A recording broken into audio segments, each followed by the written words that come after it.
Bienvenue à ce cours ouvert online proposé par le SEM Formation. Dans cette formation, nous aborderons la géométrie interactive au cycle d'orientation. Qu'est-ce que c'est que la géométrie interactive? Il s'agit en fait d'utiliser un logiciel qui permet de construire des figures définies par leurs propriétés intrinsèques. Alors pour ceci, on utilise des logiciels spécifiques. Nous allons vous proposer d'utiliser un petit logiciel qui s'appelle DrGeo, qui peut être trouvé à l'adresse drgeo.eu. La particularité de ce logiciel est d'être quasiment universel puisqu'il fonctionne sur PC, Windows, Mac, Linux, Android et iPad. Donc pour le télécharger sur la page d'accueil, on ira sur Download et on choisira ici de télécharger la version pour station de travail. Donc c'est une archive unique pour PC, Windows, Mac et Linux. Une fois celui-ci téléchargé, un dossier drgeo.app se présente. Sur Mac, il suffit de double-cliquer sur celui-ci. Sous Windows ou Linux, on entre dans le dossier et on choisit d'exécuter drgeo.exe pour Windows ou bien drgeo.sh sous Linux.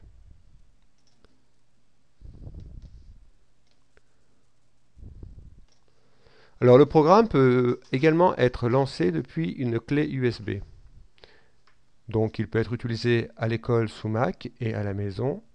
Le même programme sur clé USB sera utilisé sur une station sous Windows, par exemple. Alors quel est le principe de la géométrie interactive? Eh bien, si on veut construire un triangle et son centre,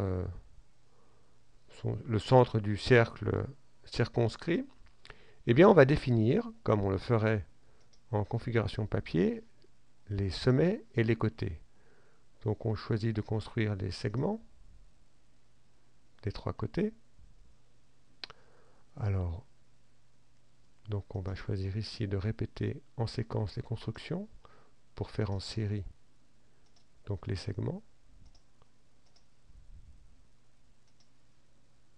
Donc là, nous avons défini un triangle. Maintenant, si on veut construire donc le centre du cercle circonscrit, on devra construire les médiatrices des trois segments. Alors pour ce faire, on va dans le menu Ligne et on va choisir directement l'outil médiatrice. Ici. Alors maintenant, si on décide de déformer la figure avec cet outil qui permet de déplacer des points mais également des côtés, eh bien en modifiant ce segment, la médiatrice sera automatiquement recalculée par le logiciel. Donc si nous continuons à construire les médiatrices,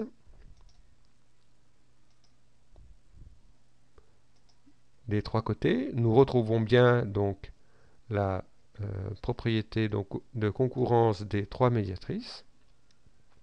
Et nous pouvons demander également à construire le cercle de centre, ce point de concurrence, et passant par un des sommets.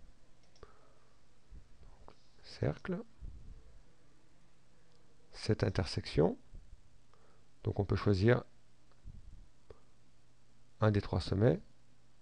Nous aurons bien sûr le même rayon. Alors le logiciel nous demande si on veut que le cercle passe par ce point ou bien par ce segment. Donc, en fait, ce segment servira comme rayon. Mais ici, ce que nous souhaitons, c'est vraiment ce point-là. Donc maintenant, si nous déformons, nous aurons à nouveau cette propriété qui apparaîtra de façon dynamique. Donc pour des élèves, l'intérêt est de distinguer le particulier, une figure qui présente sur une position particulière un aspect donné, ou bien une figure qui semble avoir une propriété intrinsèque qui reste vraie, quelles que soient les positions des différents points. Donc dans cette formation, nous allons vous proposer donc quelques exemples d'activités à faire avec des élèves sous forme de séquences pédagogiques, donc à titre d'exemple. Et ensuite, nous vous donnerons quelques pistes pour que vous puissiez vous-même construire des scénarios d'activités à faire avec vos élèves.